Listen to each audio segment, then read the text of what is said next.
Boa noite, meus amigos e minhas amigas. Hoje nós vamos falar de um assunto muito importante, principalmente quando a gente está falando em transição agroecológica, que é como controlar pragas e doenças com o uso de inseticidas naturais, de fungicidas naturais, de estratégias bem menos tóxicas, menos problemáticas para o campo.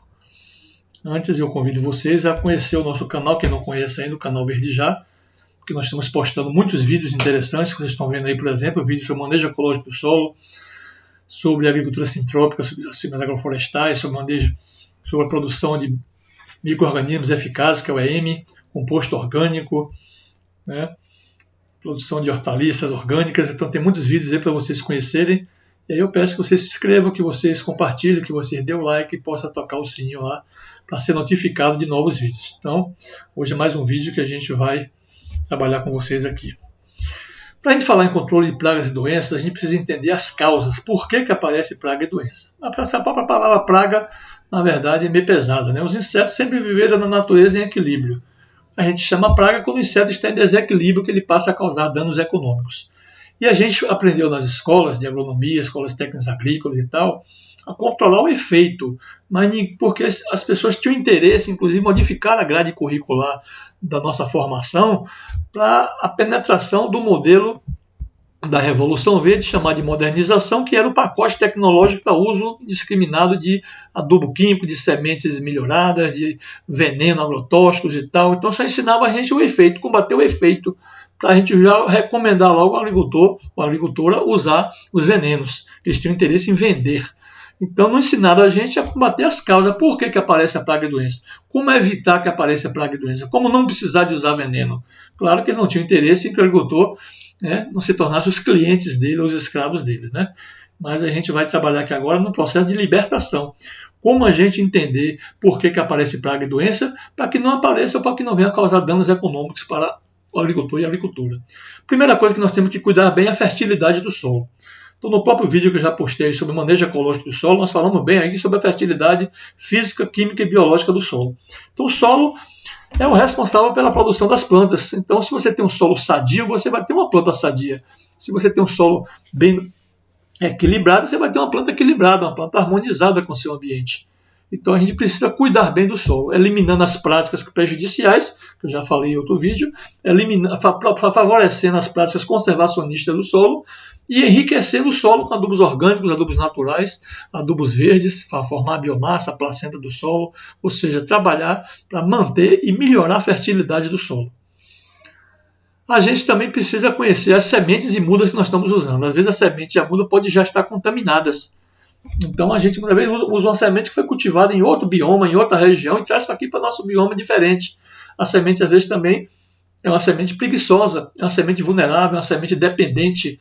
Então essas sementes híbridas, chamadas de melhoradas, selecionadas, ou as sementes transgênicas, elas já foram produzidas dentro de uma programação que cria dependência. Então, para ela produzir, tem que ter a irrigação certinha, tem que ter a chuva no momento certo, tem que ter um adubo químico altamente solúvel, tem que ter o cultivo, as capinas químicas com os herbicidas, tem que ter o veneno, o agrotóxico, ou seja, as casas comerciais é que estão ganhando dinheiro com o agricultor. O agricultor está comprando uma semente que é viciada, que é dependente, que vai precisar de muitas drogas para expressar a sua produtividade esperada. Com isso, o agricultor está gastando cada vez mais dinheiro e tendo cada vez mais prejuízos.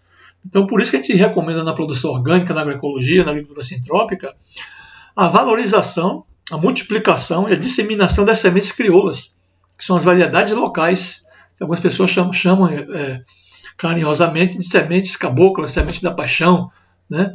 São sementes já adaptadas a cada bioma. Então, sementes programadas já para trabalhar com o sistema orgânico. Então, é interessante a gente resgatar nossas sementes, inclusive não perder nossas sementes crioulas. O milho hoje está sofrendo muito ataque do milho transgênico, que está contaminando nossas variedades locais. Temos que fazer um trabalho muito intensivo de resguardar nossas sementes. Então a semente tem que ser sadia, tem que ser da própria região, adaptada a variedades locais. Nós temos também que aprender a fazer mudas de qualidade. Não precisa trazer mudas de fora, não precisa trazer mudas enxertadas, melhoradas por outras pessoas. A gente pode fazer isso na propriedade, na comunidade, no próprio grupo, associação, cooperativa de agricultores. A nutrição da planta tem um vínculo direto com o aparecimento ou não de pragas e doenças. Uma planta bem nutrida, como também o animal que é bem nutrido, a gente também bem nutrido, nós não vamos ter problema de praga e doença, ou de doenças, ou de insetos, ou de parasitas, né? Então, a nutrição tem que ser equilibrada, uma adubação bem equilibrada. Porque a gente usa, por exemplo, hoje, nessa agricultura convencional eles usam, o NPK, nitrogênio, fósforo e potássio, são macronutrientes, nutrientes que a planta consome em maior quantidade. Eles usam também a calagem, que é o corretivo para corrigir a acidez do solo, que é rico em cálcio, magnésio e às vezes o enxofre, quando é o calcário dolomítico. Mas eles usam os macronutrientes, mas não dão a mesma importância para os micronutrientes. A planta que não consome os micronutrientes é uma planta desequilibrada, uma planta que vai formar, inclusive, um alimento desnutrido, um alimento que não tem valor nutricional, um alimento oco, vazio. Então, por exemplo, se você usa muito nitrogênio, a planta vai ficar deficiente em cobre. Se você usa muito fósforo, né, vai ficar deficiente também em minerais, micronutrientes, como o boro, né, como o ferro, né, como outros.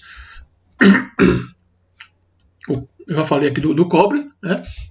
Já falei também, a gente vai falar também de outros micronutrientes, que a Primavera até fala que as plantas precisam de ter no mínimo 35 minerais no solo. E nessa nutrição desequilibrada, as plantas não estão recebendo os micronutrientes. Então aí a pessoa vai ter que usar agora fungicidas à base de cobre, né? Fungicidas à base de enxofre, à base de boro, à base de micronutrientes, que poderia ter sido suprido isso na adubação. Então, a adubação orgânica ela é equilibrada, ela dá tudo o que a planta precisa. E não em excesso. A gente vai ver na estante uma teoria chamada trofobiose, que o Francis Chabousseau, um francês, que ele mostrou a relação direta da nutrição da planta com o aparecimento ou não de pragas e doenças. A variedade também precisa ser adaptada à região. A gente não pode inventar roda, a gente tem que trabalhar com variedades da própria região. Então, por exemplo, se eu estou numa região de clima quente e quero cultivar, por exemplo, alho, quero cultivar maçã, cultivar culturas que são mais de clima frio, essa planta pode até produzir, mas é um alho pequeno, uma maçã, né, não muito vistosa, muito bonita, porque ela não está adaptada, não é o clima dela. Como também os animais, eu não posso pegar um animal de um clima frio, de uma raça pura holandesa, e botar numa caatinga sem fazer um cruzamento com a raça mestiça, a raça zebu. Então o animal vai ficar cansado, vai ficar sem produzir, sem expressar sua produtividade, porque ele está mal adaptado. Então as variedades têm que ser adaptadas a cada região, senão a planta vai ficar estressada e menos produtiva. E atacada por praga e doença, mais vulnerável. Uma causa também de praga e doença é o estresse. Aí você podia pensar, mas a planta fica estressada? Fica sim. Assim como o ser humano fica estressado, os animais também ficam estressados, as plantas também passam por estresse. Que tipo de estresse a planta passa? Por exemplo, estresse hídrico, falta de chuvas ou falta de água. A planta vai até morrer, não vai produzir bem e vai ficar mais fraca, sujeita a ataque de praga e doença. Excesso de umidade, outro estresse. Então, a época de mais chuva, né, de muita irrigação, até aquela irrigação por aspersão que molha muitas folhas da planta, que não é nem legal molhar as folhas, tem que molhar o solo, as raízes da planta que vão beber água, não é a folha. Então, com mais umidade, a planta fica mais sujeita a doenças. É muito comum no inverno as plantas adoecerem mais, por isso tem que fazer um espaçamento maior, uma ventilação maior, uma poda, um manejo, para as plantas não ficarem tão abafadas, principalmente na época de muita chuva. Qual é outro estresse que a planta também pode passar? Excesso de temperatura alta, um solo descoberto, temperatura passa de 40 graus brincando, e a planta paralisa o crescimento, impede o metabolismo normal da planta. A planta fica estressada. Qual é outro estresse? O vento. O vento assoprando o plantio, a planta fica balançando direto, ela nem consegue ficar se alimentar direito, porque o vento está perturbando ela. Qual é o outro estresse que a gente podia falar? O próprio ser humano. A energia de quem trabalha com o ambiente, com as plantas. A energia positiva ou negativa. Tem gente que tem o dedo verde, tudo que planta vinga bem. Tem gente que conversa com suas plantas, fica vistosa, fica bonita. Tem gente que faz suas preces, suas orações antes de trabalhar com as plantas. Né? Tem gente que reza, inclusive para combater pragas. Né? Vocês acreditam nisso? Pessoas que têm o poder de rezar o 3 cantos da propriedade, deixar uma aberta e mandar as cobras embora, mandar os insetos sair para as formigas se mandar, e acontece e dá certo. Tem gente que reza os animais cai a bicheira, cai os bernes, cai o carrapato, porque isso aí é uma energia positiva, é o magnetismo do médium, desse trabalhador, desse operador, desse curador aí. Certo? Mas vamos deixar essa história para depois. Certo? O ambiente também tem que estar em harmonia, tem que estar em equilíbrio. Isso a gente trabalha muito na homeopatia. A homeopatia a gente não vê só a cultura, não vê só os subsistemas, a gente vê o agroecossistema de uma forma geral. Não somente a questão material, inclusive, tem a questão energética e até espiritual. Né? A própria mata, o próprio agroecossistema tem seus guardiões, tem os elementais, os espíritos da natureza, né, que garante a proteção do ambiente, das cachoeiras, das matas, né, do solo, parará. Então a gente tem que ter esse entendimento. Mas isso já é outra história que a gente vai trabalhar melhor quando a gente falar de homeopatia. A biodiversidade quer dizer o seguinte: quanto mais diversidade tiver no cultivo, melhor. Sair da monocultura, inclusive a monocultura mental, e trabalhar com uma propriedade bem biodiversa. Quanto mais policultivos, consórcios, plantio direto, cerca viva, quebra-vento, sistema agroflorestal, policultivos, aí você não vai ter problema com praga e doença, porque você está imitando o que a natureza ensina para a gente. O princípio da sucessão, da estratificação, né, da diversificação. Então é isso que a gente chama de biodiversidade. Saber trabalhar com as plantas espontâneas, que a gente chama do manejo do mato, vou falar um pouquinho mais na frente sobre isso. E se você não está fazendo o seu dever de casa, como é preconizado na produção orgânica, na agroecologia, na agricultura sintrópica, e aparecer uma praga, uma outra doença, uma coisa qualquer, você também não vai deixar causar danos econômicos no seu plantio, na sua propriedade. O que acontece? Você pode lançar mão, por exemplo, de estratégias de controlar o excesso de insetos através de iscas, de armadilhas. Vou mostrar mais tarde, na estante aqui, alguns slides mostrando na prática como é que se faz isso. Eu posso também lançar mão de defensivos naturais, extrato de plantas inseticidas, plantas que têm substâncias que são tóxicas para os insetos. Então eu posso fazer extratos, que eu vou falar mais tarde também, que é o extrato do ninho, da pimenta, da cebola, do alho, do cravo de defunto, do tipi, né, do angico, né, do tingui de lajedo. A gente também tem no sertão aí muitas plantas que são tóxicas, pau-pereiro, né, o timbó. Então são plantas que a gente já conhece a propriedade tóxica que ela tem, e a gente pode fazer o amamona para fazer o inseticida com esses produtos. Vou ensinar como é que a gente faz. Já gravei inclusive vídeos sobre isso, já está lá no canal Verde Já. A gente também pode fazer o uso de controle biológico, ou seja, usar micro-organismos para combater os próprios micro-organismos que causam danos, que causam doenças. Eu posso produzir predadores, vou favorecer naquela biodiversidade ali, favorecer a presença de mais inimigos naturais, de mais predadores, passarinhos, né, aranhas, ou seja, muitos predadores que a gente chama de inimigos naturais, que na natureza eles estão em equilíbrio. A gente tem que considerar, como eu falava também ali da questão do estresse, a energia da propriedade. Então a gente trabalha, por exemplo, na homeopatia, que a gente faz até um mapa da propriedade e com o pêndulo, com a radiestesia, a gente identifica a região que está mais energizada positivamente, aquela que teve algum problema lá da ancestralidade do passado, que pode ter sido até morte, pode ter sido acidentes, pode ter ocorrido coisas traumáticas, que ficou impregnada ali na memória energética daquela região ali. Isso vai favorecer, vai trazer problemas. A energia da família, a energia do agricultor, da agricultora, é uma energia positiva, é uma energia equilibrada, é uma energia de harmonia. Isso tudo vai trazer problema. Outro dia eu estava assistindo até um vídeo, o companheiro estava fazendo uma palestra sobre homeopatia, e ele mostrava, por exemplo, uma horta orgânica, numa horta comunitária. Tem muitas pessoas diferentes ali. Não que a gente está julgando aqui que é uma melhor do que a outra, mas de repente tem pessoas ali mal intencionadas, pessoas de pensamentos negativos, pessoas pessimistas, que essa energia passa diretamente no cultivo das plantas, né?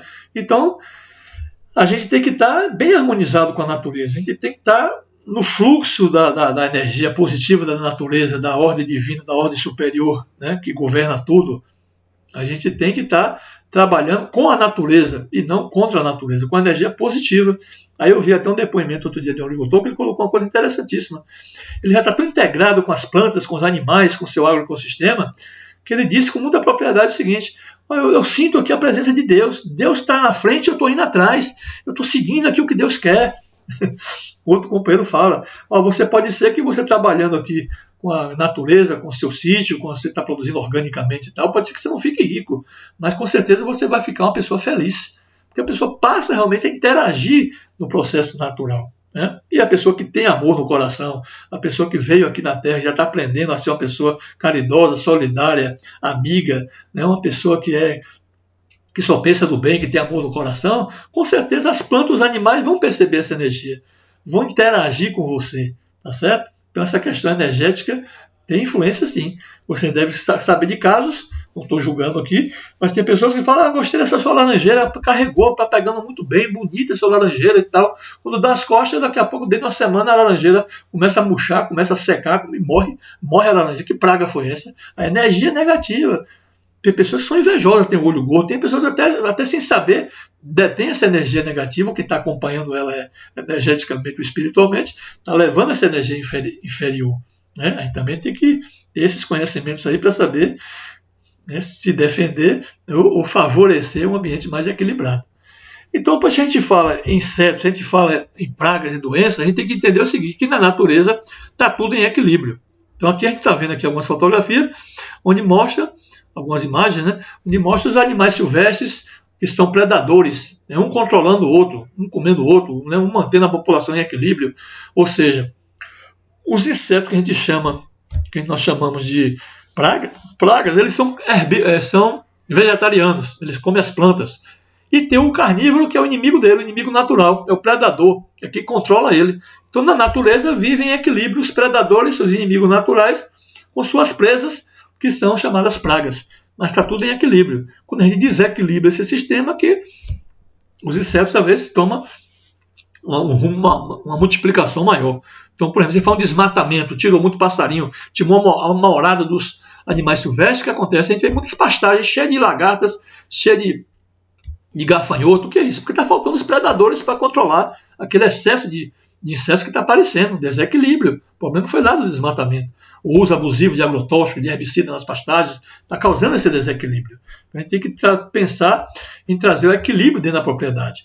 E na propriedade ou dentro do agroecossistema, você tem diferentes subsistemas que a gente tem que interagir um com o outro, numa visão sistêmica e dentro de uma visão maior, que a gente chama de visão holística.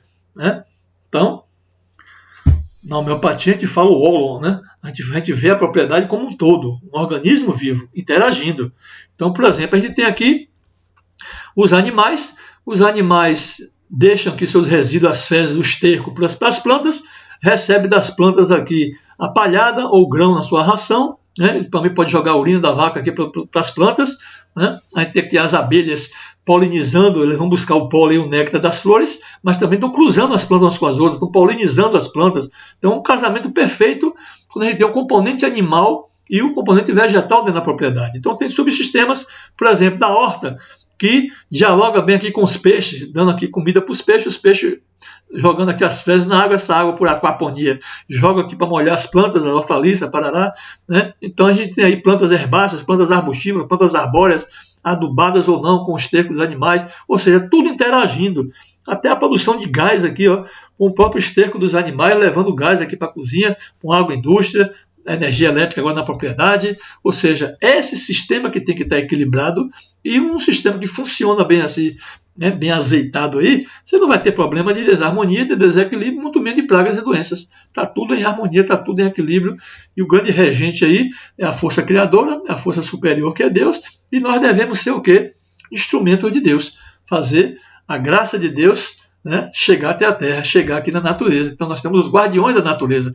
Nós estamos como ser humano, deveríamos ser o ser mais inteligente na natureza, cuidar bem da natureza. E falar em agroecologia, em agricultura sintrópica, é estar do lado da natureza e não contra ela. Certo?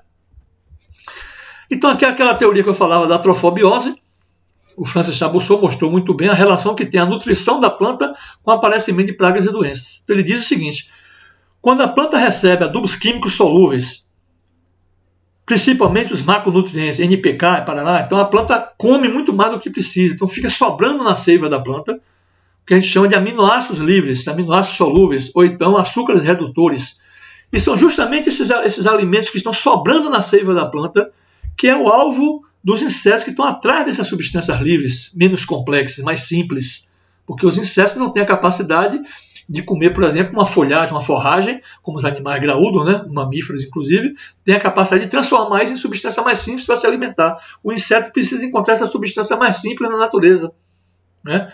Então, se você também, o ser humano, vamos trabalhar nosso exemplo aqui, se a gente come demais, né, esses alimentos industrializados, processados, que não tem mais nada, não tem fibra, não tem mais valor, inclusive está intoxicado esses alimentos aí a pessoa fica com o sangue o quê? Cheio de açúcar, diabetes, né, cheio de glicose, ou então está cheio de carboidratos, ou então está cheio de substâncias tóxicas que vai causar problema de quê? De pressão alta, de diabetes, de AVC, de derrame, né? Aí junta com o estresse e a pessoa fica completamente perturbada. Então, se a gente quer ter saúde, se os animais querem ter saúde, se as plantas querem ter saúde, nós não podemos lançar mão de uma adubação desequilibrada. Então, é por isso que a gente usa adubos orgânicos, porque eles são naturais, não tem toxicidade, não libera substâncias livres para a planta se empanturrar com excesso de nutrientes. Tudo que a planta absorve, ela produz logo lá na parte aérea, que é o laboratório dela, né, as substâncias mais complexas. Então a planta pega os minerais, pega o ar, pega a água pelas raízes, manda lá para cima para fazer a fotossíntese, e na copa das árvores está se produzindo substâncias mais complexas, que são as folhagens, as forragens, os grãos ou os frutos que a gente vai colher. Agora, se você lança a mão de adubos químicos solúveis, você pode comprar já o veneno, porque ali vai aparecer as pragas, aí a pessoa usa já o agrotóxico. Com isso você vai desequilibrar mais ainda a planta fica ácida, mais desequilibrada e mais vulnerável a pragas e doenças. Então a gente precisa o quê? Trabalhar com adubos orgânicos e naturais para trazer a planta equilibrada, e não com essas substâncias livres sobrando na planta. Então, trabalhar com praga e doença é a gente entender os princípios básicos da natureza. Então eu falei que tem a presa e o predador. Tem um controle natural sendo feito na natureza. Então vamos ver aqui, por exemplo, nós precisamos trabalhar o quê? Com equilíbrio. Favorecer esse equilíbrio, favorecer essa biodiversidade. Né? É isso que a gente chama do redesenho da propriedade. Então a gente, para ter uma boa fertilidade do solo, eu não vou repetir isso aqui agora, que eu já falei no curso Manejo Ecológico do Solo, um vídeo, né? Está lá no canal Verde Já, no YouTube. Então já falando da importância de um biofertilizante, um adubo líquido como esse, plantio de cobertura, do plantio direto, do cultivo mínimo, a compostagem orgânica, compostagem laminar, a rotação de culturas, a biomassa, o pó de rochas, ou seja, uma maneira de trabalhar o solo corretamente para manter um solo fértil, né, na dimensão física, química e biológica. Um solo bem cuidado, você vai ter uma planta sadia, uma planta resistente à praga e doença. Então, na natureza não existe crimes nem castigos, só consequências. Então, a natureza responde ao trato que você faz com ela. Então, por exemplo, a gente sabe, inclusive no plano psicológico e até espiritual, que o que você planta, você colhe. O que você manda de informação para o universo, você recebe de volta. Né? Então, a gente sabe que nós não somos materialistas, nós não somos o corpo físico. Então, a mente manda informações e o corpo obedece. Mas quem deve cuidar da mente é nosso espírito, nossa alma é Deus, que está dentro da gente, dentro do nosso coração. E Deus se comunica com a gente. É só a gente estar aberto para receber a intuição, a inspiração de saber trabalhar bem no universo, saber pautar a nossa vida, que a gente está aqui para aprender a amar, para aprender a ser solidário, para aprender a ter paciência, para aprender, né, a cuidar um dos outros, e não com aquela ideia do ego, da mente egoísta, né, de querer tudo para si, de competir em vez de cooperar, de querer ser o melhor, de querer se aparecer, de querer ser dominante, de querer ser autoritário, ser colonizador. Essa cultura aí, gente, a gente tem que desmanchar, tem que dissolver esse ego aí, dissolver esses valores que incrustaram, que botaram esse chip aí na cabeça de todo mundo para fazer as pessoas de escravos. E a gente não pode trabalhar nessa perspectiva de escravidão, de subserviência, de dominação. Nós temos que trabalhar numa perspectiva de harmonia, de sustentabilidade, do ganha-ganha. Eu ganho, a natureza ganha, meu colega ganha, não tem ninguém melhor do que o outro, todos nós devemos nos respeitar. Nós somos feitos da mesma matéria, dos mesmos átomos que está presente em tudo na natureza. A presença de Deus está em tudo, está em todos, está dentro de cada um de nós. Então não existe ninguém melhor do que ninguém. Somos feitos da mesma substância divina que está presente em tudo e em todos. É só a gente se identificar com essa substância, com essa informação que já está dentro de nossos corações, que é a presença de Deus em nossas vidas. Mas já é o campo já espiritual a gente deixa para depois. Bom, a gente precisa monitorar como é que está o nosso plantio. Está tendo ataque, se não está, está na hora de intervir, se não está, o trabalho preventivo está funcionando, teve algum desequilíbrio, apareceu alguma praga, uma doença. Então, por isso que hoje até em grandes escalas já tem até uma função de um trabalhador chamado, uma trabalhadora também, de pragueiro. O pragueiro está sempre olhando as plantas ali para ver se está tendo ataque, se não está tendo, se precisa ou não fazer uso de algum produto, seja adubo foliar, seja inseticida biológico, seja algum extrato, né, para fazer o controle. Eu fiz um curso uma vez lá em Israel, passei 3 meses lá, de um curso muito interessante sobre desenvolvimento econômico local, e a gente via as experiências dos agricultores lá, que são muito inteligentes, aqueles israelenses lá, e eles faziam o seguinte: nos plantios, nas fileiras de uva, eles plantavam roseiras logo no início do campo. Quando aquelas roseiras estavam muito atacadas, seja de pulgão, cochonilha, mosca, o que seja, isso é sinal que as fileiras de uva já estão sendo atacadas também. Então ele monitorava o plantio da uva, observando como é que estava o plantio das roseiras. Se a roseira está muito atacada, ele já sabia que estava na hora de intervir e fazer algum tipo de correção. Aqui aquelas iscas tóxicas, a gente pode lançar a mão para fazer um controle massal, né? Então as plantas voadoras, as moscas, as mariposas, os insetos alados, eles gostam muito dessa cor amarela e da cor azulzinha. Então essa cor amarela e cor azul é preferido para esses insetos voadores. O que a gente faz? A gente pincela uma placa que pode ser um plástico, um acrílico, alguma coisa assim dessa cor, ou até vasilhames dessas cores também, e pincela o óleo de soja, por exemplo. Então os insetos são atraídos por essas cores e ficam grudados, ficam presos nessas placas. Então a gente já está eliminando muitos insetos que poderiam vir a fazer ataque no seu plantio, causar danos. A gente tem também o uso de produtos que vão repelir os insetos, botar para fora do plantio pelo cheiro forte, né? Esse papel repelente, a gente vai falar mais tarde, tem muitas plantas que fazem esse papel aí de espantar os insetos para evitar que eles causem dano no seu plantio. Então a gente vai lançar mão de extratos vegetais, que a gente chama de defensivos naturais, ou as caudas, né? Ou os extratos de plantas inseticidas. Já falei um pouco e vamos falar mais tarde, até mostrar, isso aí já está nos vídeos também gravado lá. A gente pode fazer extrato do ninho, extrato de mamona, extrato de angico, extrato de pimenta, de alho e cebola, né? A gente pode fazer planta, dependendo do bioma, eu posso ter plantas cravo de defunto, eu posso ter planta do angico, eu posso ter citronela, eu posso ter o tingui, eu posso ter o pau-pereiro. Então tem muitas plantas que a gente já sabe que ela tem uma propriedade inseticida. A gente lança a mão das plantas repelentes, que eu falei aqui agora, a gente pode fazer um extrato dessas plantas cheirosas, ou até plantar elas no meio de uma horta, no meio do meu sistema agroflorestal, que são plantas de cheiro forte. Então a gente tem, por exemplo, o hortelã, o capim-santo, né? Muitas plantas que têm um cheiro forte, espantam os insetos. Plantas atrativas são as flores, por exemplo. As flores, não só pela sua beleza, mas também pelo seu cheiro, né, pelo seu néctar, atrai muitos insetos, muitas abelhas, muitos insetos polinizadores, importantíssimos para manter esse equilíbrio na propriedade.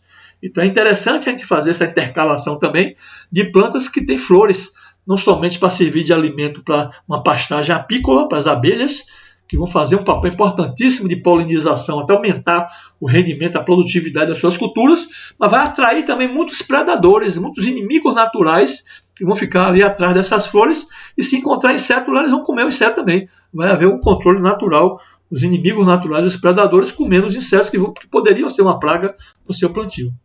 A captura massal é aquela estratégia que eu já falei, de iscas, de armadilhas ou de placas. Eu vou mostrar mais tarde em fotografias. A gente pode fazer garrafas PETs furadas, com orifícios para os insetos serem atraídos, para entrar procurando um suco que a gente vai colocar lá dentro dessa garrafa PET. Então, eles são atraídos por esse cheiro adocicado, um cheiro forte, e ali eles vão ser capturados, vão entrar pelo buraco da garrafa e vão morrer tudo afogado ali naquela suco. Aqui, por exemplo, do lado esquerdo superior, está ali uma garrafa PET. No fundo ali tem um açúcar, um suco adocicado. A gente fura lá em cima da garrafa os orifícios, os insetos vão entrar pelo orifício e beber o suco. Só que eles, quando vão descer para beber o suco, eles não conseguem mais encontrar a saída. Então, eles ficam se batendo ali e morrem afogados ali naquele suco. Toda semana você deve limpar, tirar esse suco velho, que está até com mau cheiro, tirar esse excesso de insetos que já morreram também, né? E trocar esse suco para renovar para a próxima semana aí. Aqui estão vendo a placa amarela aí, pegajosa, você pode pinçar até com óleo mesmo, não precisa ser óleo mineral não, pode ser até óleo de soja mesmo, que é mais barato, e os insetos ficam tudo grudado ali, impedindo que ele faça o ataque aí no plantio das hortaliças, do tomate no caso aí. Aqui também tem outra placa ali, ó, em cima, muitos insetos já morreram ali, ficaram grudados, e tem uma armadilha luminosa também, que as pessoas hoje fazem até com luz elétrica, né? Já todo mundo praticamente já tem energia nas propriedades, antigamente se fazia até com lamparina, com lampião. Mas tem gente já condenando um pouco essa armadilha luminosa, porque além de ela atrair os insetos de hábito noturno, que vão voar e ser atraídos pela essa luz, eles se batem nos anteparos que a gente pendura de um lado e de outro, e cai dentro de uma bacia que a gente bota ali com água e com um pouquinho de óleo, que o óleo forma uma película ali em cima da água. Os insetos, ao se bater, dando volta na lâmpada, eles se batem nos anteparos e caem dentro da bacia. A bacia, como tem a película de óleo em cima da água, eles vão ficar afogados e melados com esse óleo. As asas ficam grudadas e eles vão morrer afogados. Mas só que ali não atrai só os insetos chamados de pragas. Atrai também predadores, atrai também insetos benéficos que vão morrer junto. Então não é muito legal a gente pensar muito em abusar dessas armadilhas luminosas, não. A gente pode lançar mão de inseticidas naturais, não tem nada químico aqui, tem a química do princípio ativo, né? Mas não é a química sintética dos agrotóxicos, que são altamente danosos, de efeito residual prolongados. Então a gente lança a mão dos extratos vegetais, né, que são os inseticidas naturais, os defensivos. A gente pode fazer também o controle biológico. Tem gente que já faz uma escala maior, uma agricultura mais comercial, já tem mais dinheiro. Então essas pessoas até compram no mercado esses produtos aqui. O tricograma, o Belvéria, a metarrísio, o Bacillus thuringiensis, isso aqui são o quê? São micro-organismos que se multiplicam em laboratórios e se vende para o agricultor comprar e jogar na plantação. Então ele pulveriza esses produtos na plantação para combater lagartas, besouros, algum tipo de micro-organismo, um atacando o outro. Por isso que chama controle biológico. Mas eu posso fazer isso na minha própria propriedade, coletando o quê? O que a gente chama de micro-organismos eficazes, ou micro-organismos eficientes. É o famoso EM. Eu já gravei um vídeo, ficou até legal esse vídeo sobre o EM, e vocês podem produzir isso na propriedade, que lá na mata também a gente coleta lá junto com o arroz esses mesmos micro-organismos que estão se vendendo lá no mercado. E é interessante que esses micro-organismos são adaptados à sua região. Ele já está adaptado à sua propriedade. E é de graça. A gente só usa aí o conhecimento praticamente. Não vai gastar nada, comprar nada lá de fora, não. As caudas de biocida, como já falamos aí, tem vários produtos tóxicos das plantas, né, que são utilizadas. Por exemplo, o enxofre. O enxofre é um mineral, todo mundo já deve conhecer. O enxofre é aquele pó amarelo, né? Ele tem uma propriedade inseticida, tanto para as plantas como os parasitas de animais também. Por isso que o pessoal até mistura no coxo ali com sal mineral para dar para os animais. O enxofre é um produto muito influente, muito importante no controle de parasitas de plantas e doenças dos animais. Por isso a gente usa, por exemplo, o sulfato de cobre. O sulfato de cobre é um sal azulado, que ele tem, além do enxofre, ele tem também o cobre. Duas substâncias muito boas para controle de pragas e doenças no plantio. Então a gente usa o sulfato de cobre junto com o cal virgem ou cal apagada, para fazer o que a gente chama de cal da bordaleza. Quem trabalha com produção orgânica conhece bastante a cal da bordaleza, que é excelente para combater doença das plantas. A cinza ela é rica em micronutrientes, ela tem potássio também, ela tem também cálcio, mas ela é muito rica em micronutrientes e ela tem dentro dele uma substância muito tóxica, que é a cinza. O pessoal fazia até a coada, a soda cáustica, queria me fugir esse nome aqui, mas ela veio. A soda cáustica está dentro da cinza, por isso que as pessoas faziam sabão antigamente no campo, usando a coada da cinza, para misturar com sebo de carneiro e tal, algumas coisas aromáticas, para fazer o sabonete, fazer sabão em massa, para lá.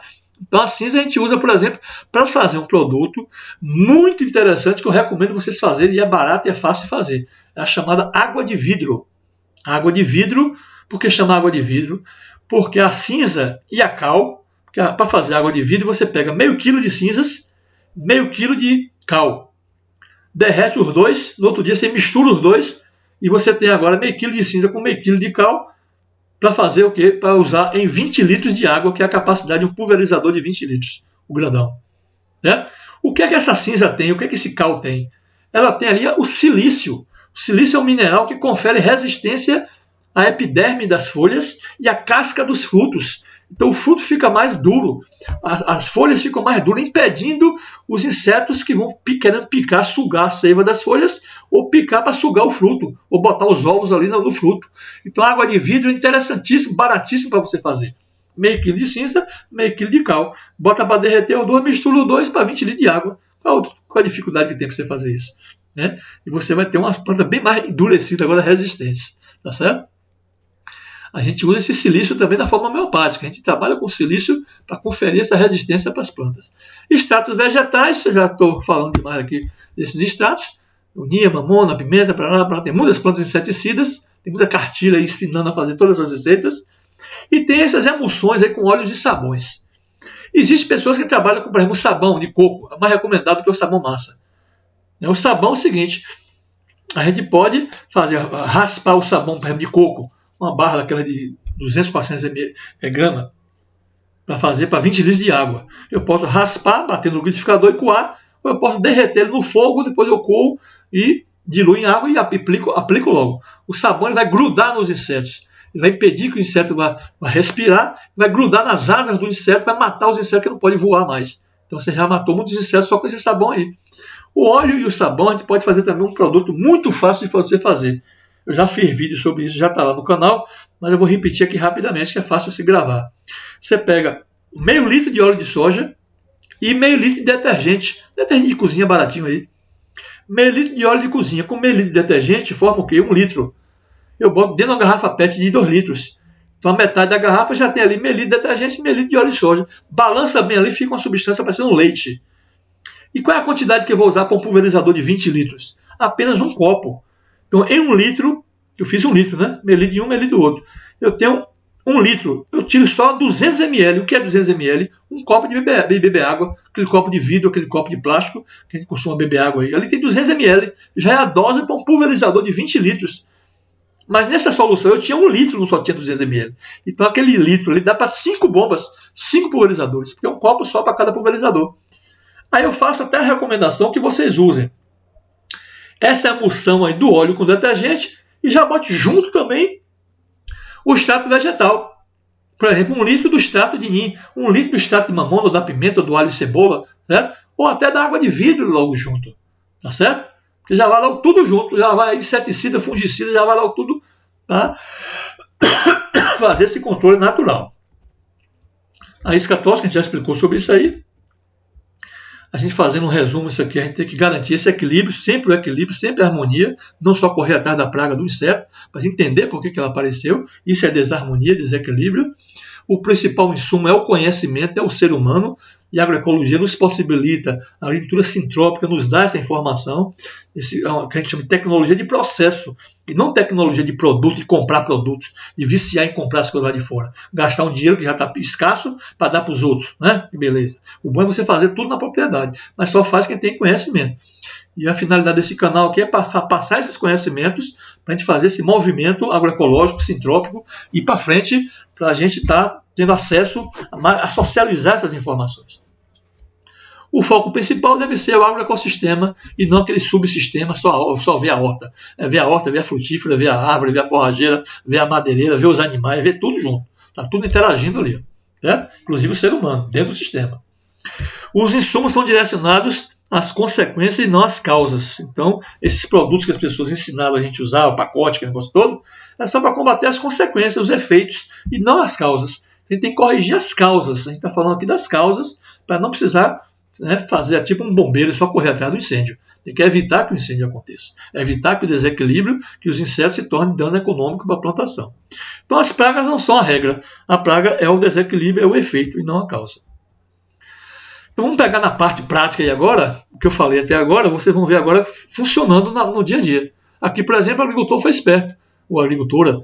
Ele plantou tomate rasteiro, tomate industrial, que tem até a casca mais grossa, mais resistente à praga e doença. É uma estratégia, você tem vários tipos de tomates, tomate balão, tomate cereja, tomate isso, tomate aquilo. Então você tem que ver aquelas variedades crioulas que eu já falei, as variedades locais, para ser variedades mais resistentes, adaptadas ao seu bioma, ao seu ecossistema. Aqui é o que a gente chama de manejo do mato. O mato não é como ensinaram para a gente nas escolas, que era uma planta invasora, uma planta, uma erva daninha. Não, o mato ele tem a função dele na natureza. O Ernest Guest, nosso mestre da agricultura sintrópica, ele fala uma coisa com muita propriedade. Ele diz o seguinte, que tudo na natureza, até as plantas, todas as plantas, até os micro-organismos, eles já vieram equipados com o seu amor incondicional para cumprir o seu papel. Então, para saber se comunicar uns com os outros. Então, tudo está em interação, tudo está interagindo. O homem que não entende isso, porque ele se sente o dono da natureza, ele quer controlar o que não foi ele que controlou, o que fez, ele não entende. Ele deveria até fazer parte dessa orquestração, né? Ter esse amor incondicional também, e não estar condicionando ou estar intervindo de forma desequilibrada. Então, esse mato ele serve de abrigo para os predadores, para os inimigos naturais. Os animais são atraídos para comer o mato e deixar sua planta inquieta. Certo? Mas se você limpa tudo, capina tudo, que ensinaram de forma errada isso também. Isso aí é prática de clima temperado, esse negócio de estar capinando, limpando demais. A gente tem que conviver com o mato, mas conviver de uma forma inteligente. Porque o mato atrai os predadores, atrai os inimigos naturais, atrai os polinizadores. E ali nessa própria atração, vai encontrar as pragas ali também querendo comer o mato, eles vão se entender ali e vão se equilibrar. Vai ter uma harmonia, um equilíbrio. Né? Se esse mato quiser sementear, quiser crescer demais e tal, você roça ele. Então esse mato roçado serve até de cobertura do solo, de adubo para o nosso plantio, né? Ainda tem um resto de comida ali para os insetos. A gente chama isso de manejo do mato. Olha que interessante o conhecimento popular, viu? Vocês estão vendo uma couve sadia, bonita, mas olha duas estratégias que estão acontecendo aqui. Ele plantou a hortelã, que é uma planta repelente, cheiro forte, para espantar os insetos. E essas cascas de ovo aí, qual é o caso? Aí o agricultor nos ensina o seguinte, que os insetos que colocam ovos, né, que iam fazer a postura nessa couve aí, por exemplo, algumas lagartas, algumas mariposas, algumas moscas, né, iam lá na couve, botar os ovos, aqueles ovos iam virar uma lagartinha, né, e iam comer o couve. A lagarta ia fazer uma rasa nesse couve. E ele gosta até de botar esses ovinhos lá atrás da folha, né? Se aplicar defensivos, aplique não só em cima da folha, e por baixo também. Então, o inseto que coloca ovos, quando ele vê esses ovos graúdos aí na área, ele pensa o seguinte, isso é um raciocínio deles que os agricultores falam. Rapaz, aqui tem um predador enorme aqui que está com esse ovo grandão aqui, essa galinha, por exemplo. Então ela é muito perigosa para mim. Se eu encostar aqui, esse bicho vai aparecer e vai me comer. Eu vou sair debaixo disso aqui. Aí bate em retirada, nem quer saber de couve nenhum. Onde tem casca de ovo, eles não encostam. Tá certo? Então aqui está a garrafa PET aí furada, com suco, já esperando os insetos ser atraídos por esse cheiro e morrer tudo afogado aí dentro. Aqui essa pesquisadora da EPAGRE espalhou as garrafas dentro do plantio de pêssego para atrair essas moscas das frutas que faz um arraso, né? Então o que acontece? Observe que também tem um detalhe importante, isso aí é tecnologia. A gente tem que amarrar numa galha mais grossa. Por que numa galha mais grossa? Para evitar que o vento fique balançando nessa garrafa, senão os insetos não vão conseguir nem entrar aí nessa garrafa PET. Então tem que ser numa galha mais grossa e numa altura que você tenha acesso com suas mãos, né, para fazer a troca desse material toda semana. Limpar, trocar esse suco, tirar os insetos que morreram aí dentro. Então está aí na altura do ombro dela, né, da pesquisadora. Então está aí a garrafa com o suco adocicado, atrativo para os insetos correrem atrás. Aqui está um vasilhame de cor amarela, que eu já falei que essa cor amarela, essa cor rosinha, né, serve para atrair os insetos voadores, e ou eles podem entrar aqui para morrer aí dentro afogado, ou eles podem ficar pregados agora, porque ele vai passar o que aí dentro, nesse vasilhame, ó, um óleo. Então você pode pegar até óleo, você tem esse óleo mineral que custa mais caro. O óleo de soja mesmo, você pincela aqui com óleo de soja, toda semana você passa de novo, né, porque vai perdendo um pouco mais o grude, e os insetos são atraídos por essa cor, vão ficando tudo pregado aí agora. Observe que ele espalhou agora vários recipientes dessa cor amarela, botou o suco aí dentro e pincelou com óleo. Então observe ó, que muitos insetos que iam para o seu tomate, furar o tomate, botar lá os ovos, a lagarta que ia comer seu tomate, vai morrer aqui agora já pregado nessas armadilhas aí, nessas iscas. Então vocês estão vendo muitos insetos aí que iam causar dano no tomate já não causam mais, porque ficaram agora grudados aí nesse vasilhame. Até a mosca branca, ó, não sabia de nada, né? Morreu de bobeira aí, ó. Aqui já é um controle de formigas, que aí eu pergunto a vocês conhecem como controlar a formiga cortadeira, que faz um arraso muito grande na plantação?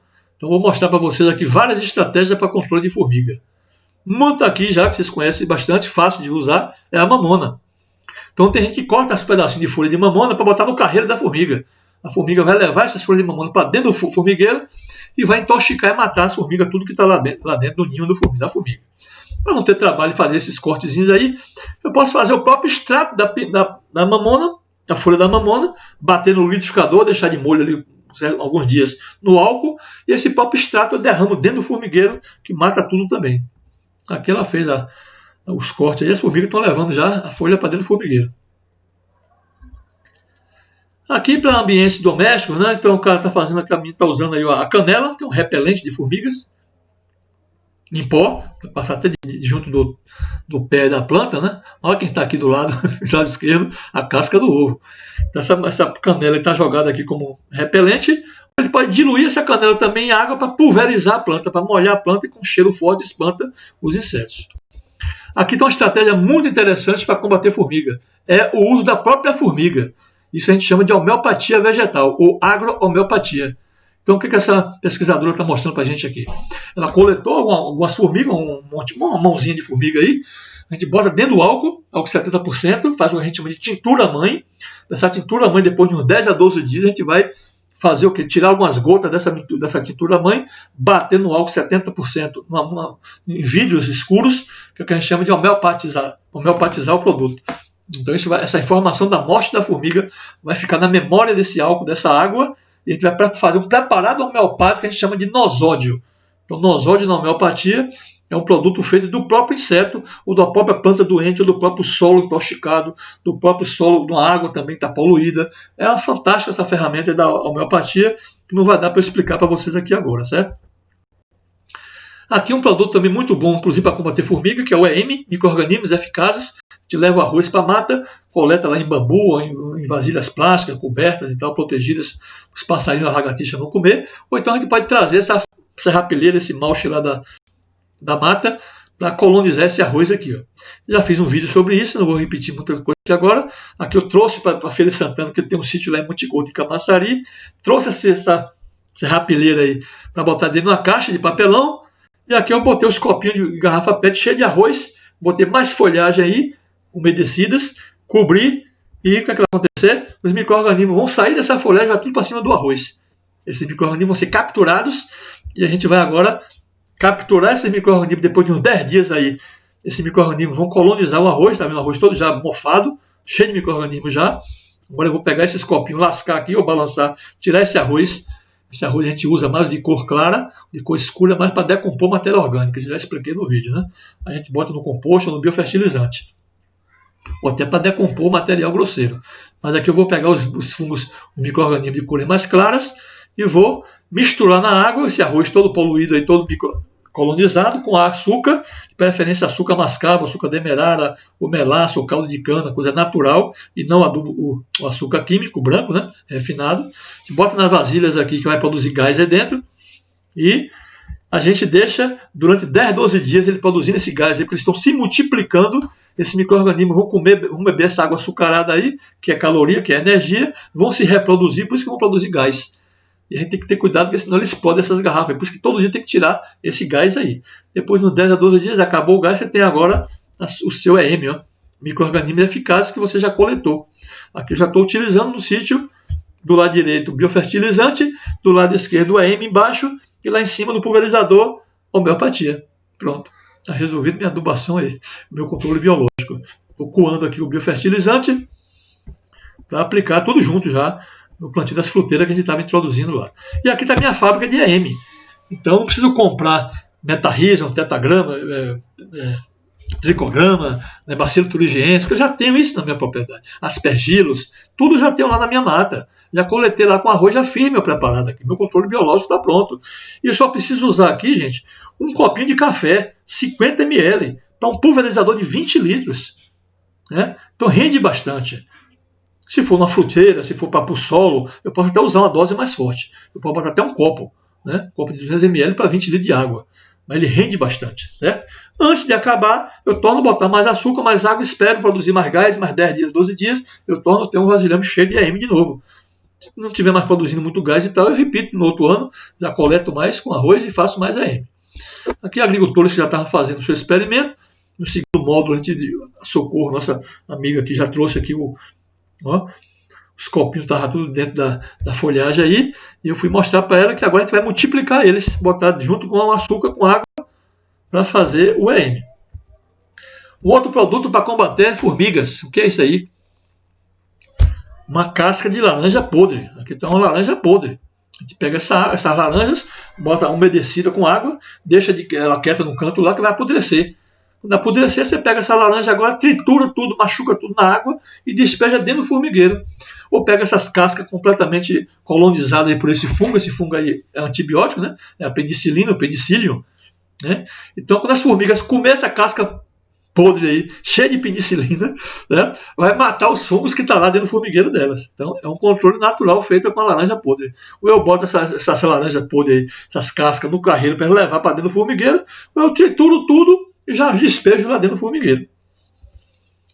Então tá aí a casca da laranja, controlar a formiga. Um outro produto muito interessante para combater formiga é a água da mandioca, que os índios chamam de manipoeira. Então, caboclo sempre conhece esse nome de manipoeira, é a água da mandioca brava, a mandioca que faz farinha. Não é a mandioca do aipim, não, mas também serve um pouquinho, mas essa aqui é mais venenosa, a que faz farinha. Dessa mandioca brava, quando você espreme, que rala a mandioca, né, para fazer a farinha, sai aquele caldo leitoso, ali é veneno puro. aqui esses animais estão bebendo a água da mandioca aqui, mas depois de 10 dias que já saiu o veneno. Pelo amor de Deus, não pode dar essa água já pura, nova, se você matar os animais. Como eu estou falando de defensivo natural, a manipoeira fresca, coletada até 3, no máximo 5 dias, ela só tem veneno. Eu posso usar como veneno para combater insetos. Inclusive formiga. Eu posso despejar dentro do formigueiro, mas só que tem um macete aí. Isso é por isso que eu falo do conhecimento, a importância do conhecimento. Eu tenho que despejar essa água da mandioca dentro do formigueiro, mas eu tenho que tampar os olheiros do formigueiro, que é para não sair o gás. Que ali vai liberar o gás, o ácido cianídrico, que é altamente tóxico, e vai matar as formigas tudo lá embaixo. Mas se eu despejo e deixo lá aberto, o gás vai embora. Vai sair e não vai matar todo mundo lá embaixo. Então essa estratégia de fechar os olheiros da formiga é importante para não exalar o gás. É o que a gente faz também quando a gente bota urina.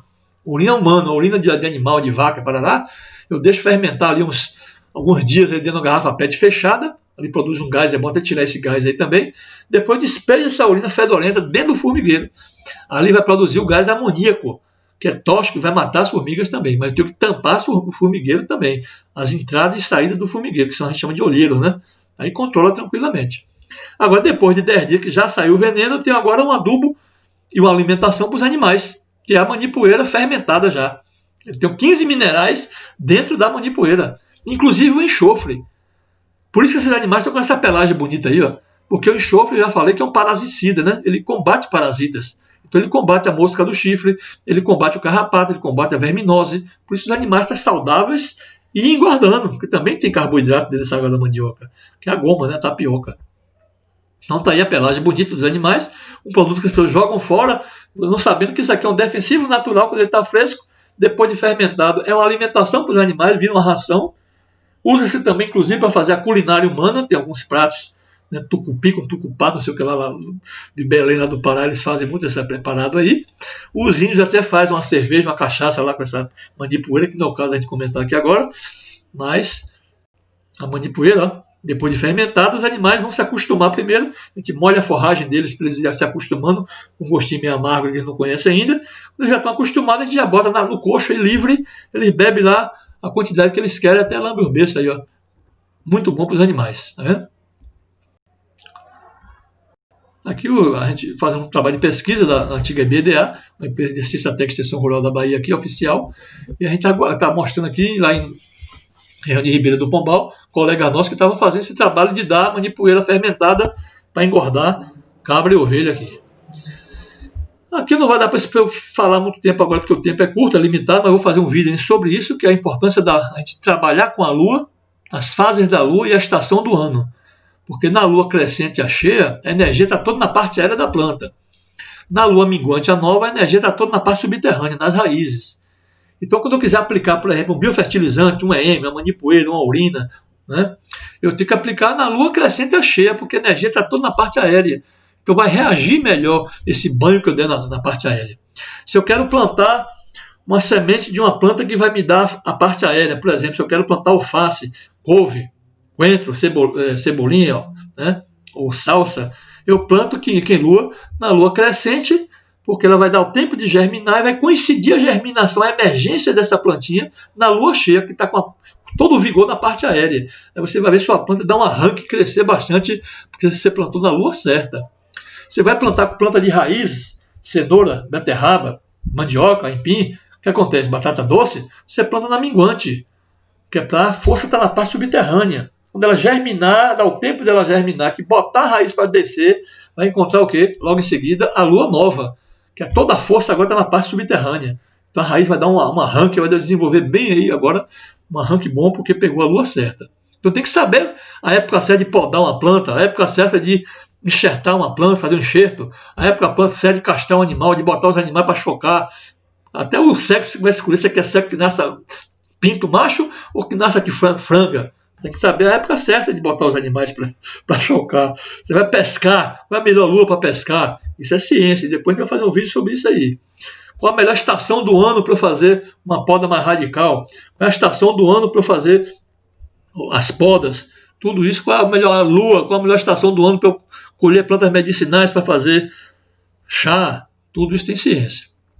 Então, vocês estão vendo aqui já uma biodiversidade, que a gente chama de mandala, um sistema muito biodiverso. Um sistema desse aqui, praticamente, você não tem problema de praga e doença. Que você associou aqui, na sucessão da agricultura sintrópica, né?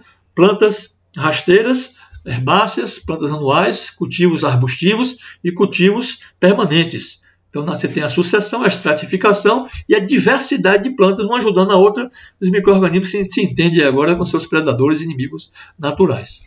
Então, para tratar praga e doença, a gente tem vários produtos aí que a gente é muito conhecido na produção orgânica. Produtos feitos com alho, com arruda, aquelas plantas repelentes, né? A camomila. O fumo a gente não está usando muito, não, que está sendo condenado já pela certificadora, até proibido. Porque o fumo é muito forte, ele sai matando tudo. Antigamente a gente usava um pedaço de um fumo de corda, né? 20, 30 centímetros, né? Não precisa ser daquele arapiraca não, de Alagoas, não. Mas ele mata tudo que vê pela frente. Inclusive os predadores, inimigo natural, ele é muito forte, né? Tem uma planta também que o pessoal até usa para fazer inseticida, que a gente chama de guiné, os índios chamam até de tipi. Aí tem um gaiato lá em Antônio Cardoso, lá em Antônio Gonçalves, na região de Senhor do Bonfim, que ele recomendava usar o tipi com fumo. Mas aí não está se usando mais o fumo, deixa quieto essa história, essa recomendação dele lá. Mas o tipi você ainda pode continuar, mas não bota tipi com fumo não, que aí complica.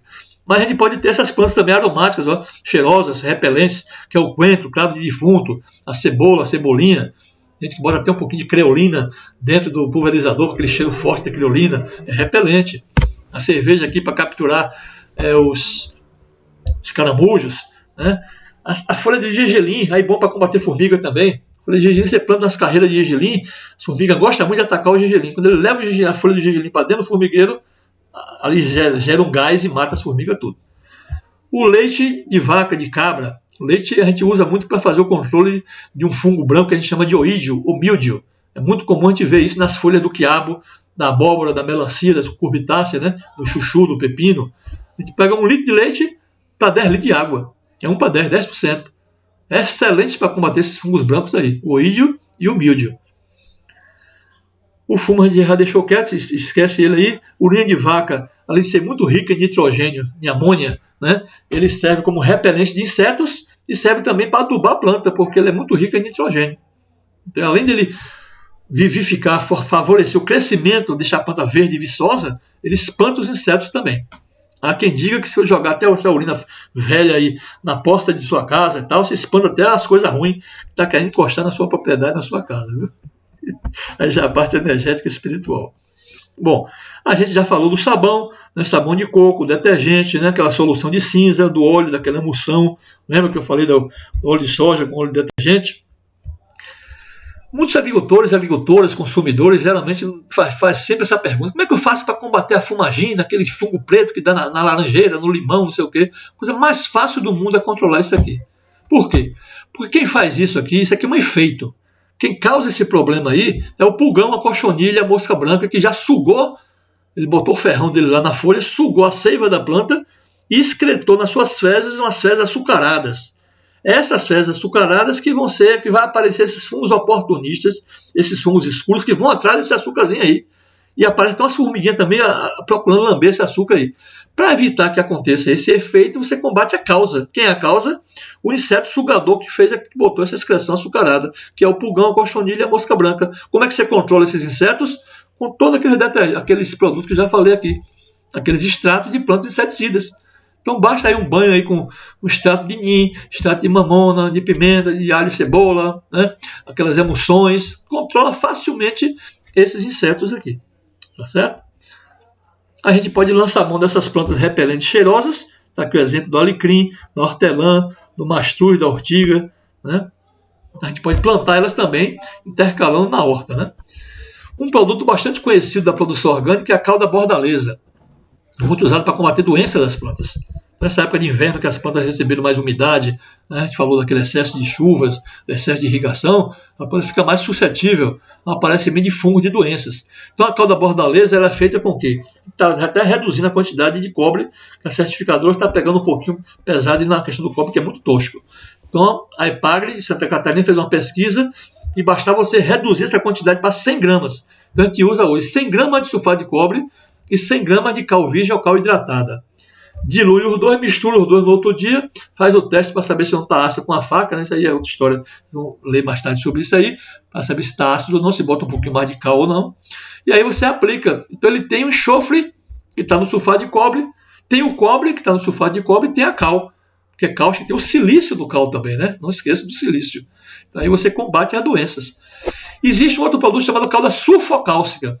Aqui agora já não é com sulfato de cobre, já é com enxofre.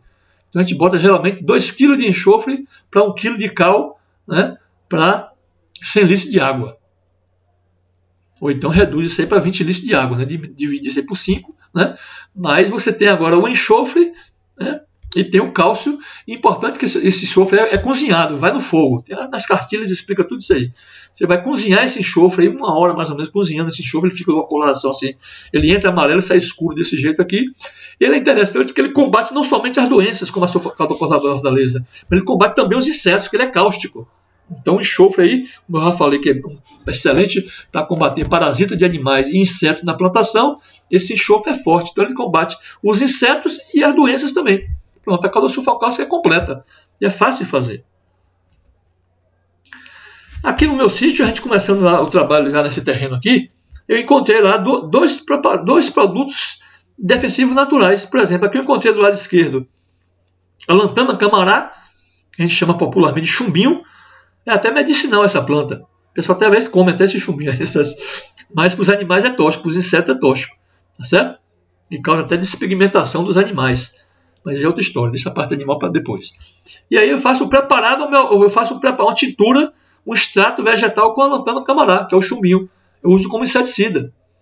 Aqui eu peguei nas podas que a gente fazia nas mangueiras, os troncos de mangueira que fica lá apodrecendo, que eu não toco fogo em nada, para virar adubo depois. Aparecem essas orelhas, que a gente chama de orelha, né? Esses fungos brancos aqui, que faz ali em cima junto com o tronco da casca, né? Isso aqui é um fungo chamado Ganoderma. Esse Ganoderma, com Coriolis, são tipos de fungos importantíssimos para decompor matéria orgânica, que eu posso inclusive jogar isso aqui no composto para acelerar a decomposição, mas ele também é um excelente inseticida e fungicida. Eu posso fazer um preparado, uma tintura homeopática ou não, para aplicar na plantação. Então isso aí é conhecimento, isso aqui é informação que não se vê em qualquer livro por aí não, viu? Então, um outro produto muito bom, altamente influente e positivo para as plantas, para combater insetos também, inclusive conferir resistência à seca, é o argento mexicano, a agenona mexicana, aliás.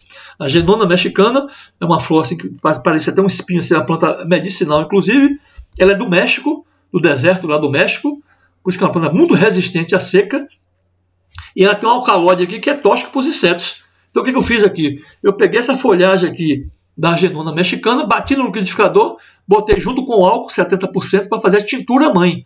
O que eu quero fazer aqui é um preparado homeopático. Mas eu posso também lançar a mão dessa tintura mãe, diluir em água e aplicar na plantação. Eu faço o que aí agora? Eu estou controlando os insetos, porque é um inseticida natural, e eu estou conferindo a essa planta uma resistência à seca, porque ela é muito, muito resistente à seca. Olha aqui já, curando aqui já no meu depósito, guardadinho aqui no escuro. Observe que esse galão de vinho aí no meio caminho, no meio aí, ó, a gente usa essas garrafas escuras porque é até melhor para não entrar a luminosidade, viu? A gente guarda também num depósito protegido.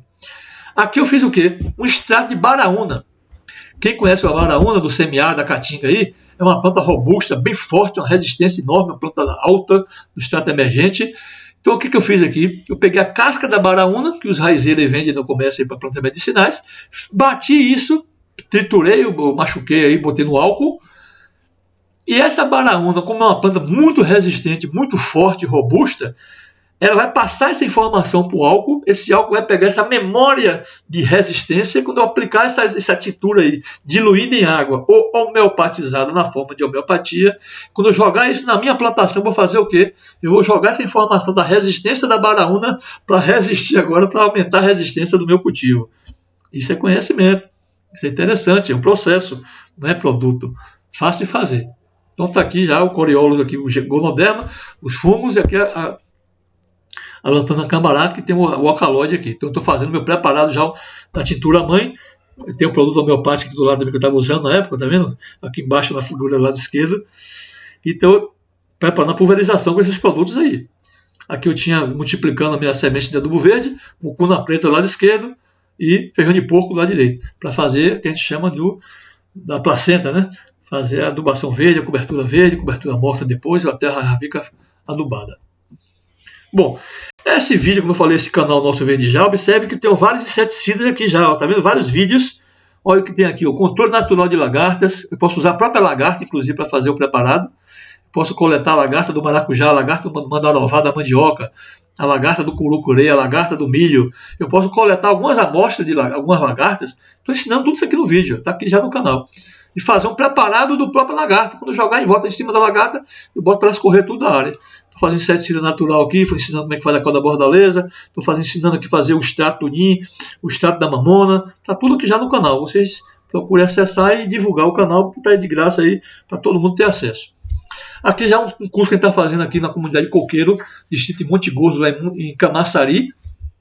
E a gente está ensinando aos agricultores, lá as agricultoras, ó, na formação que a gente vem fazendo com eles há 5 meses, 15 em 15 dias a gente está lá fazendo esse trabalho com eles. Trabalho importantíssimo, e é bom que a turma está abraçando a ideia, fazendo tudo lá também. Eles já estão fazendo curva de nível, já estão fazendo defensivos naturais, já está usando a homeopatia, já está fazendo o seu EM, está comprando sementes, fazendo sementeira, a coisa está embalada lá. Então aqui a homeopatia, a gente está explicando para eles, aqui estou mostrando a fotografia de que Crismara já fez aqui o nosóide dela do solo, já na 6ª dinamização, na CCH, que já é outra história que depois eu explico como é que faz isso aí na homeopatia. Para finalizando já, que eu estou fazendo um tratamento de caramujo. Aqui é o assentamento Paulo Cunha, município de Santa Amaro, perto aqui de Salvador, recôncavo da Bahia. Então os colegas nossos aí me chamaram para fazer esse treinamento, eu estava fazendo uma especialização de homeopatia e vamos enfrentar esses bichos agora com homeopatia. Eu pedi para eles fazerem a tintura mãe, catar alguns caramujos desses e botar dentro do álcool. Aqui eu estou segurando aqui já um vidro escuro, ó, já etiquetado ali, que é a tintura mãe do caramujo. E eu já estou fazendo agora o que a gente chama de diluição e sucção. Você vai pingando as gotas aqui, 5 gotas em cada 20 ml de álcool 70%, bate 20 vezes até chegar na 6ª dinamização. Depois eu pego 2 ml disso, boto no pulverizador e aplico onde eles estão, os caramujos. Isso eu estou falando rápido assim, porque não é agora o momento que eu vou falar de homeopatia, não. Então está aqui a colega nossa de amarelo do meio. Eu orientei ela a capturar os caramujos e fazer a tintura mãe. Quando eu cheguei lá, já foi para fazer o quê? Eu estou coando já essa tintura, e com essa tintura eu vou fazer um preparado homeopático, que a informação da morte desses caramujos vai para o álcool, vai para a memória da água. Quando eu jogar em cima dos caramujos, o que eu estou dizendo para eles é: vem a morte aí, cambada, sai de baixo, está chegando a morte. A turma sai tudo correndo e retirada. Eles até que não correm muito os caramujos não, mas limpa a área, viu? Funciona mesmo. Então está aqui o menino preparando aqui já assentado aí seu remédio do caramujo. Está aqui os caramujos que eles coletavam todo dia, esse monte de caramujo aí, ó. E a gente está fazendo a demonstração prática aí, como é que usa, como é que faz e como é que usa o remédio homeopático do próprio caramujo, que a gente chama de nosódio. E realmente funciona, aplicando aqui debaixo dos arbustos, ele gosta de ficar intocado aqui procurando umidade e sombra. E depois de uma semana mais eu tive uma informação que acabou os caramujos tudo. Digo, beleza, era para isso mesmo que a gente foi fazer esse treinamento. Aqui mostrando as plantas tratadas com homeopatia. Antes a plantinha em cima que estava bem fraquinha, depois que eu usei um complexo de homeopatia aqui, ó, cabo vegetal e fósforo silício, já ficou curada. Essa planta também aqui, a espada de algum, já ficou também curada com homeopatia. Aqui embaixo o professor Francisco Rossi de São Paulo, fazendo um curso para a gente aqui de homeopatia em Mata de São João, na propriedade aqui de Tomohide Takinami, esse japonesinho aqui do meio. E a gente está fazendo o quê? Coletando as lagartas para fazer um preparado homeopático da própria lagarta, que é o nosódio. Depois a gente faz ela na forma homeopática. E aqui já, finalizando, tem um experimento aqui. Olha os caramujos como é que está atacando aqui nessa fotografia de cima, do lado do canto esquerdo. Então, os agricultores estavam tudo lá tristes, porque estavam comendo milho e feijão deles tudo lá. E tinha os agricultores que estavam mais tristes ainda, porque as galinhas estavam morrendo também. As galinhas comiam o caramujo, que tem uma lesma dentro dele, né? E essa lesma estava atacada por micro-organismos, bactérias e tal. E é isso que estava matando as galinhas. Então a gente fez lá um treinamento com eles lá na hora. O menino está fazendo a sucção, batendo aqui, ó. Depois a gente aplicou nessa área, nesse jardim, na área toda que estava infestada lá. Botando para correr esses caramujos tudo, ó, limpou a área completamente. Aqui foi um trabalho que a gente fez também de controle homeopático da mosca da fruta. O coronel da Polícia Militar aqui, o coronel Martinho, que é muito meu amigo aqui em Feira de Santana, ele me convidou, ele ouviu saber que eu estava trabalhando com homeopatia e me chamou para esse desafio aqui. Foi um dos primeiros trabalhos que eu fiz da homeopatia. Eu vou esse do caramujo e esse da mosca da fruta. Aí ele me designou esse amigo aqui, Lobão, esse soldado aí, para trabalhar comigo. Eu digo, vamos lá, Lobão, vamos enfrentar esse negócio aqui. Primeira providência, catar essas mangas tudo do chão aí para não reproduzir, para não, né, aumentar a população dessas moscas aí. Pedi para ele comprar uma lona plástica para revestir o tronco da mangueira, para pincelar de óleo, para capturar massivamente muitas moscas. Mas só que ele não teve dinheiro e não me arranjou essa lona. Disse, tudo bem, vamos para frente. Apliquei a primeira solução, o Apis. É um produto homeopático que é feita da abelha. Então ela serve também para controlar os insetos parecidos da família da abelha, as vespas, né, as moscas da fruta e tal. Depois eu alternei com um produto chamado Staphysagra. É um produto muito conhecido na homeopatia para controlar vários tipos de insetos. É uma planta essa Staphysagra.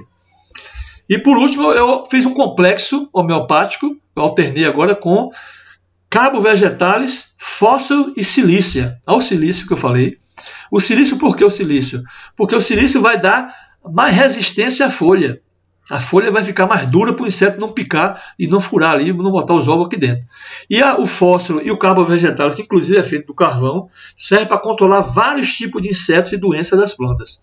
Então eu estudei isso, eu tinha matéria médica, inclusive fiz um contato legal com Radko Tchavsky, que é um cara lá da Tchecoslováquia. Ele é o papa da homeopatia para mim no mundo. Certo? Cara fantástico, eu comprei um livro muito interessante, Manual de Agrohomeopatia, e tem a matéria médica que é a recomendação dos remédios homeopáticos para todo tipo de pragas e doenças que vocês imaginarem.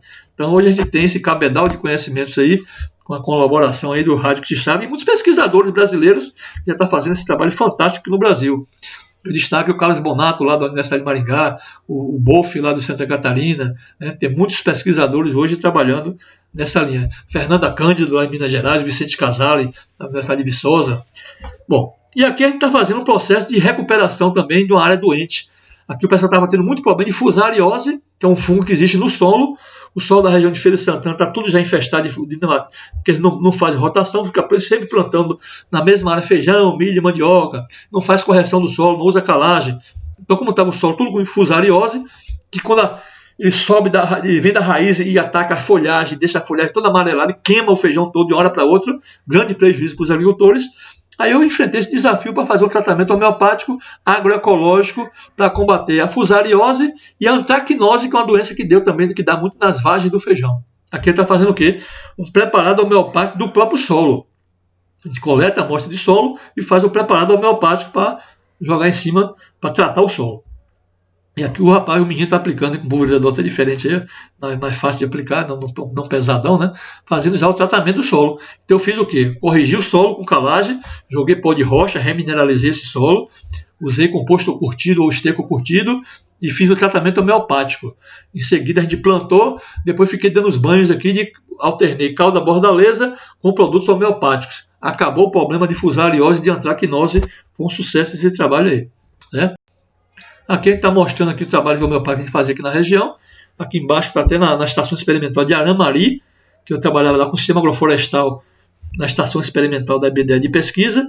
E aqui eu estou usando do lado direito, nessa garrafa PET aqui, tem a UEM, do lado esquerdo tem o biofertilizante, e aqui tem os produtos homeopáticos que eu usava a depender da necessidade em cima das fruteiras lá em Aramari. E finalizando, aqui a gente tem a capacitação de agricultores e agricultoras do Recôncavo, aqui na região de Amélia Rodrigues. A gente tem uma estação experimental da IBDE lá, que a gente chamava de Rio Seco, né? Amélia Rodrigues, e a gente chamava a turma para se capacitar não só em agroecologia, mas já também em agrohomeopatia, homeopatia vegetal, certo? E a turma está botando em prática e vendo o resultado funcionando mesmo. Então, desculpando o tempo aí se avançou um pouquinho, mas recomendo novamente que vocês visitem o nosso canal Verde Já, botem esses conhecimentos para frente aí. Vocês podem escrever também no canal, use lá o chat, façam perguntas, façam sugestões de vídeos, que a gente está aqui para isso mesmo, para popularizar isso, para multiplicar esses conhecimentos, aumentar esse movimento de orgânico aí, que é isso que bota a gente para a agroecologia para frente, ok? Então até a próxima semana, todo sábado a gente está postando esses vídeos, e vocês visitando o canal lá, vocês estão nos ajudando a aumentar essas informações, certo?